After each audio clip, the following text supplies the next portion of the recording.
अस्सलाम वालेकुम दोस्तों, उम्मीद करता हूँ आप सब लोग खैरियत से होंगे। तो चले अपने टॉपिक की तरफ बढ़ते हैं। दोस्तों, इस वक्त दुनिया में जो जंग चल रही है उसका सबसे बड़ा अगर असर किसी सेक्टर पर पड़ रहा है तो वो है तेल के कारोबार पर। ऑयल मार्केट में इतनी तेजी से उथल पुथल हो रही है कि कई मुल्कों की इकोनॉमिक्स इससे सीधा मुतासिर हो रही हैं। सबसे ज्यादा सवाल इस वक्त एक ही मुल्क के बारे में उठ रहा है, वो है चाइना। लोग पूछ रहे हैं कि अगर ग्लोबल ऑयल सप्लाई डिस्टर्ब हो जाए तो चाइना कितने दिन तक अपनी इंडस्ट्री चला सकता है, और क्या चाइना इस कन्फ्लिक्ट में एक्टिवली कूद सकता है। इसके साथ साथ नॉर्थ कोरिया भी काफी फ्रस्ट्रेशन का शिकार दिखाई दे रहा है। दोस्तों, रिपोर्ट के मुताबिक नॉर्थ कोरिया ने अपने मुल्क में तेल का इस्तेमाल पर सख्त पाबंदियां लगाना शुरू कर दी हैं। लोगों को कहा जा रहा है कि इतना ही फ्यूल यूज करो जितना कोटा दिया गया है, अगर इससे ज्यादा इस्तेमाल हुआ तो सप्लाई बंद हो सकती है। दोस्तों, माहिरीन का कहना है कि अगर नॉर्थ कोरिया को वक्त पर फ्यूल सप्लाई ना मिली तो वो भी सिचुएशन से बुखला सकता है। और सबसे बड़ा सवाल फिर वही है, चाइना के पास कितना ऑयल बचा है, और चाइना जो दुनिया को इतनी सस्ती सस्ती चीजें सप्लाई करता है उसके पीछे असल राज क्या है।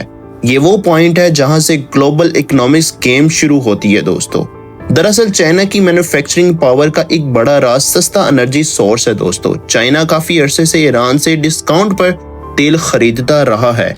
दोस्तों, ईरानियन ऑयल दुनिया की कई मार्केट रेट से सस्ता मिल जाता है और इस वजह से चाइनीज फैक्ट्रीज की प्रोडक्शन कॉस्ट कम रहती है। जब प्रोडक्शन कॉस्ट कम होती है तो चाइना दुनिया को सस्ती चीजें सप्लाई करता है और इस वजह से कई मुल्क चाइनीज प्रोडक्ट से कंप्लीट नहीं कर पाते।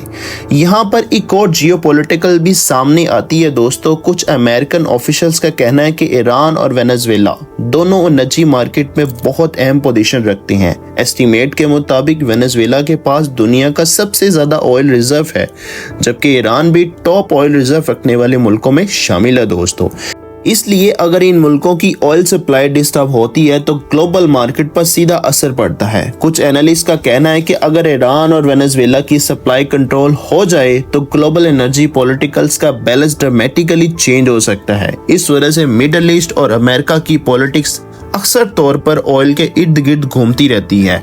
दोस्तों, एक तुर्किश अखबार ने यह भी लिखा है कि इस कन्फ्लिक्ट का सबसे ज्यादा इकोनॉमिक्स प्रेशर चाइना पर पड़ सकता है। अगर ईरानियन ऑयल सप्लाई डिस्टर्ब होती है तो चाइनीज फैक्ट्री को एनर्जी शॉर्टेज का सामना करना पड़ सकता है। जब फैक्ट्रीज को फ्यूल कम मिलेगा तो प्रोडक्शन स्लो हो जाएगी। इस सिनेरियो में रशिया भी एक इंटरेस्टिंग पोजीशन में है। दोस्तों, कुछ माहिरीन का कहना है कि रशिया चाहता है कि ग्लोबल ऑयल प्राइस बढ़ता रहे।